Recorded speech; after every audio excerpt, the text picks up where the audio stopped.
Hello, my name is Jeremy, this is Red Means Recording, and I got a kind of a cool special video today. Do you remember the thing that Andrew Huang did, the 4 producers, 1 sample thing, where he got like 1 sample and got 4 producers to do tracks on it? It's been going for a while now. I was part of the first one. It was a lot of fun. He's been going strong with it for a while. You should check it out. It's really, really cool. He even got Dorian Electra as the sample source for the last one, and it was just... So a very talented classical composer named David Bruce. Hello, my name is David Bruce. Decided to take that to the classical world with 4 composers, 1 theme. He's got a bunch of these videos, I believe, on his channel. There's links all over the place in the description. You should check it out. He contacted me and was like, would you like to do an arrangement swap? So basically, instead of like a remix swap, he's going to take one of my tracks that I did electronically and turn it into an orchestral arrangement, and I'm going to take one of his orchestral arrangements and turn it into an electronic track. And I was like, hell yeah. As a classical music dropout, I still have a lot of love and respect for classical music, and I just thought it would be a really, really cool thing to hear what someone that is good at that would do with one of my things. So he decided to arrange Aquamarine, which is from last year. It's an OP1 track. And he just got my Ableton Session, which was all audio, and arranged this into a classical piece. I haven't heard it yet, so we're going to listen to it together. I got a track from him called Fanfarin.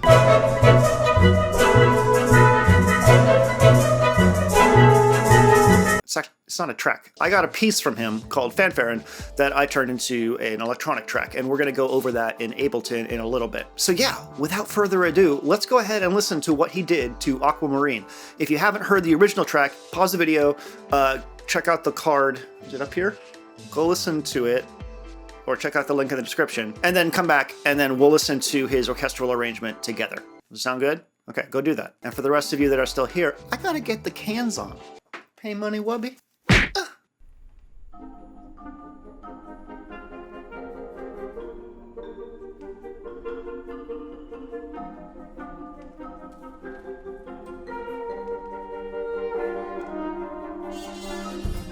Already loving the textures.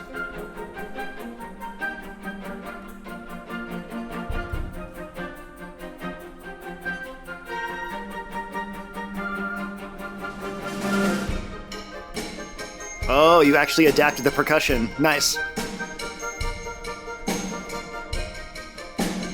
Now we're building up.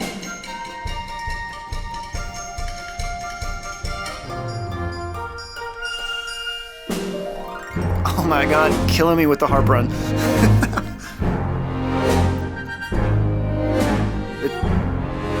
Drum and brass choice, really good for those pads. That's awesome.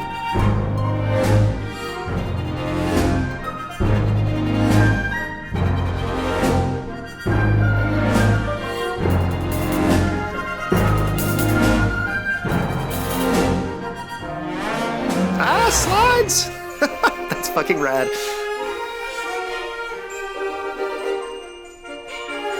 The melody adapts really well to that use of strings there. That's awesome.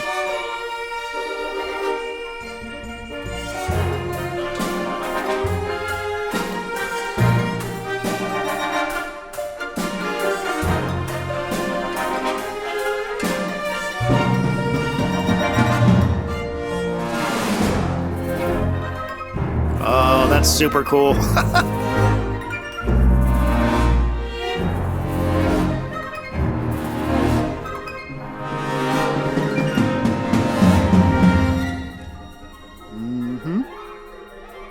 Oh, those little fills.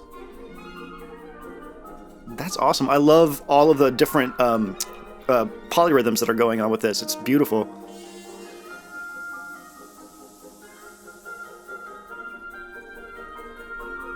You go do that little solo. Listen to you.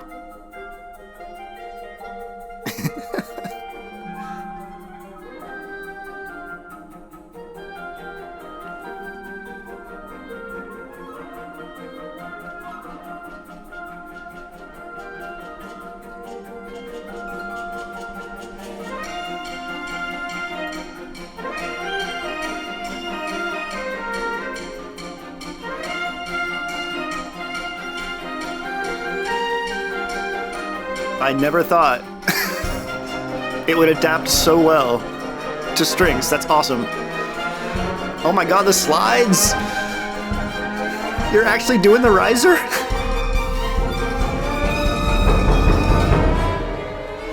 Oh, yes. That last little violin slide was beautiful.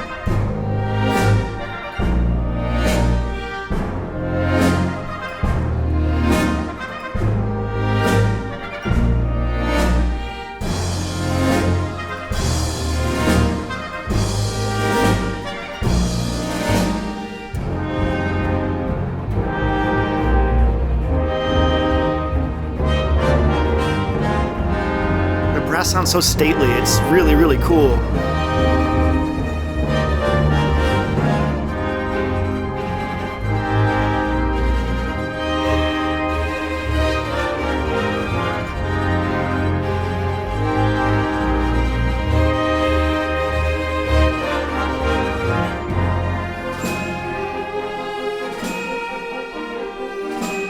That's awesome. That single hit on the percussion there, that pitch thing. I don't know if it's a triangle or not, but that works really well.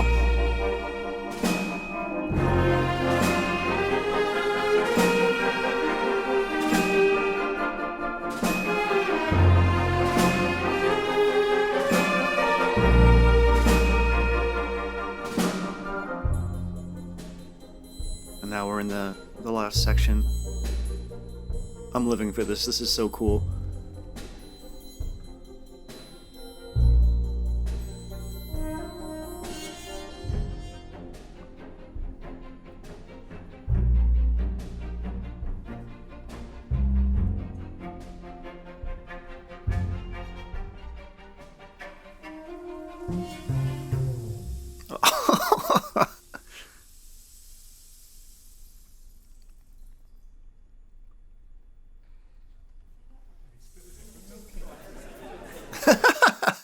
Oh my goodness.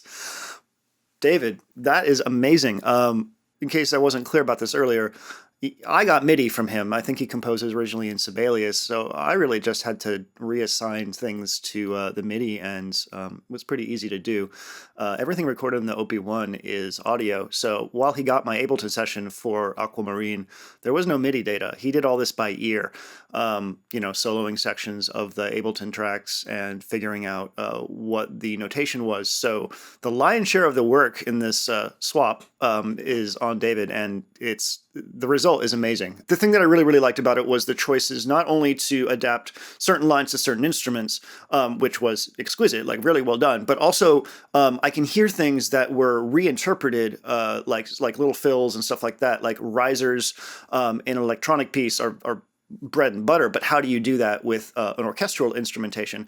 So the use of the harp run, the use of the trombone slides and the violin slides, and then the I don't know, it wasn't a rain stick, but at the end, that sort of white noise thing, I don't know if that's a brush on a cymbal, but it works so well. Like, I'm blown away. That's an amazing job.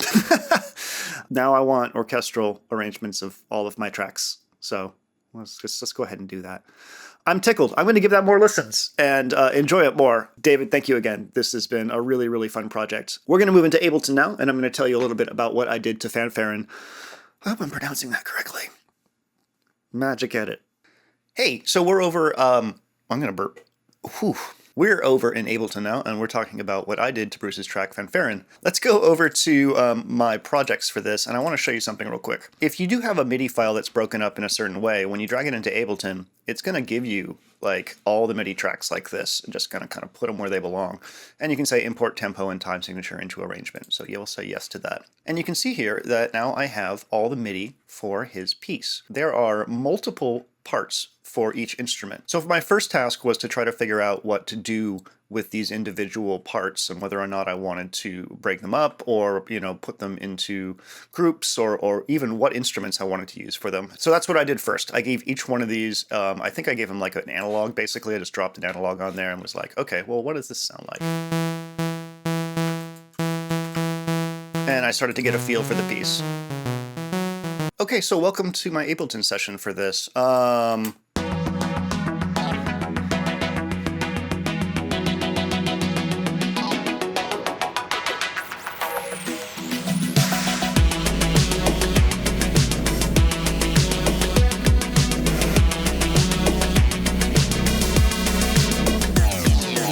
So let's talk about what I needed to do to make this work at all to begin with. I had, these multiple parts, like, each one had like multiple oboes or multiple flutes, and I needed to get them to play nice with each other. I was a little overwhelmed with the amount of instrumentation because, the way that an orchestral arrangement is approached is quite different than the way that I would approach like making an electronic track from scratch. So I needed to get all of these individual parts to sort of play into a single instance of a synth so I could actually even start to make sense of it. So I grouped all the MIDI tracks for each instrument. So like, let's just look at the oboes here. Here are the 3 oboes. I sent them all into one instance of wavetable and then grouped them all under oboe. So this particular track is one instance of wavetable with all 3 of these feeding it. So that's cool. It's not quite the complexity of the arrangement. It's not like 3 separate oboes all playing at the same time with different parts, but it was the kind of decluttering I needed to do to get to the point where I could even do anything with this. So all the synths in here are using Ableton's wavetable. I really, really love wavetable. I've grown to love it even more over the years. And that's because with a wavetable synth, you have access to samples as your oscillator source. So that gave me a ton of control over what sample I was going to use for the oscillator source and make it, have more complexity than just a virtual analog synth. I think I started with the bass because, there was only one bass channel and that made things easy. So the bass channel is 2 instances of wavetable. One of them comes in later.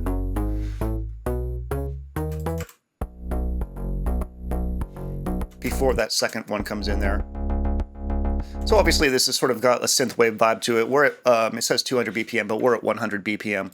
So once I got the bass down, I moved on to the violins. It doesn't sound anything like a violin, but that's not the point. So again, wavetable.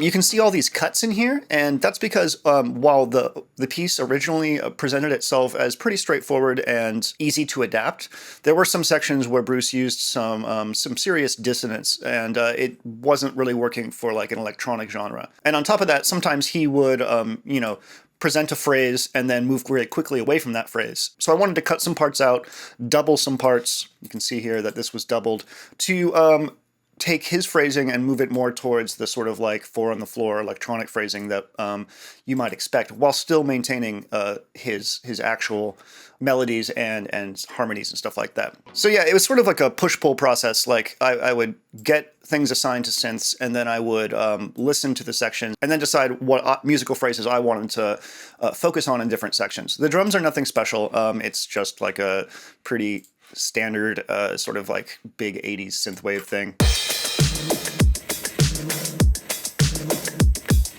Everything's grouped and going through drum bus. He did have some percussion channels that were sent over in the MIDI. So like here's his timpani channel. I assigned it to a little clicky sound.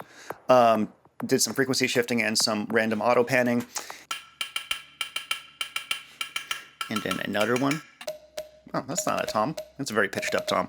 But anyways, I maintained that triplet stuff that he was going on, so it's kind of cool. It's like synthetic castanets. The real challenge with this was finding wavetable sources that would give each section its voice properly with the arrangement that Bruce sent over. Like, I didn't want to stray too far from changing octaves or anything like that, or notes that he sent over. So finding a wavetable sound that could sound like a flute, or at least encompass the same tonal range as the flute in the arrangement, that was the real work for this.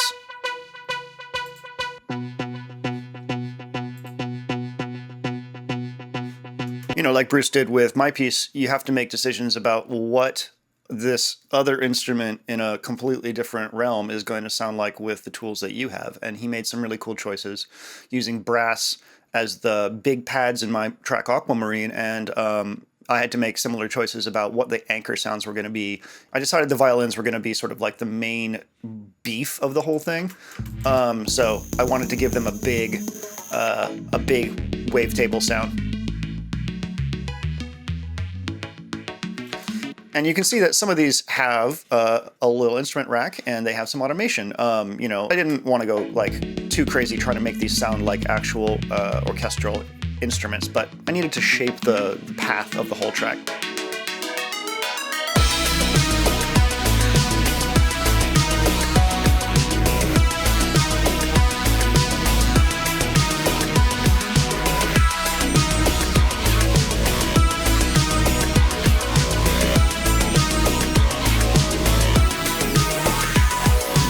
So we've talked about applying stuff to the actual instruments that he sent over, but what's going on up here? All of this stuff grouped under extra is stuff that I added. It's stuff that's pulled from his stuff, but it's getting extra work done to it. It's getting another supporting role done to it. And that's because I wanted to create more leads and more sounds here and there to help push the thing along. So we have this big ass lead. We have another lead. Big, ugly lead.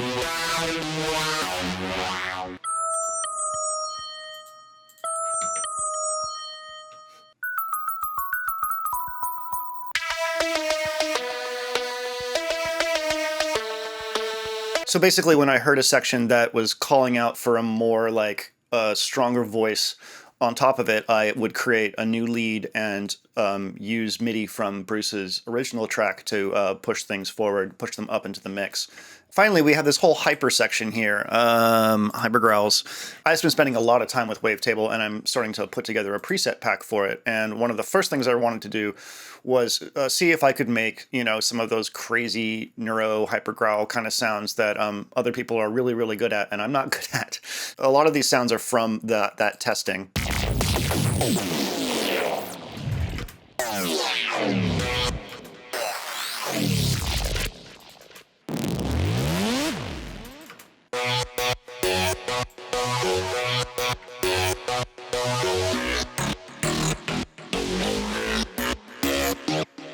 So I was kind of going for like a really big Comtrues kind of sound with this. And, you know, it's just nice to have those like super crazy hyper sounds that you can manipulate. Obviously, there's a lot of control going on here in automation to move through the wavetable and give things even more craziness. So that's what's going on all there.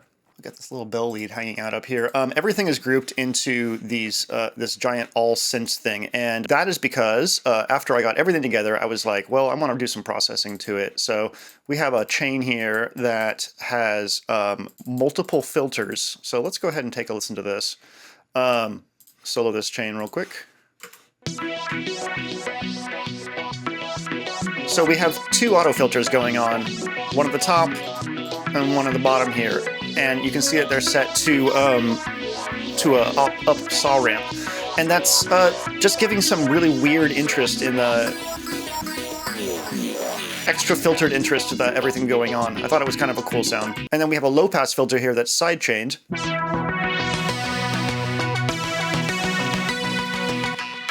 a high pass filter, and I mess with them all together throughout to create these cool little breakdowns and build-ups. So I'm using all of these tools together on all of the synths to create crazy build-ups, including this auto pan, which is giving that gated effect.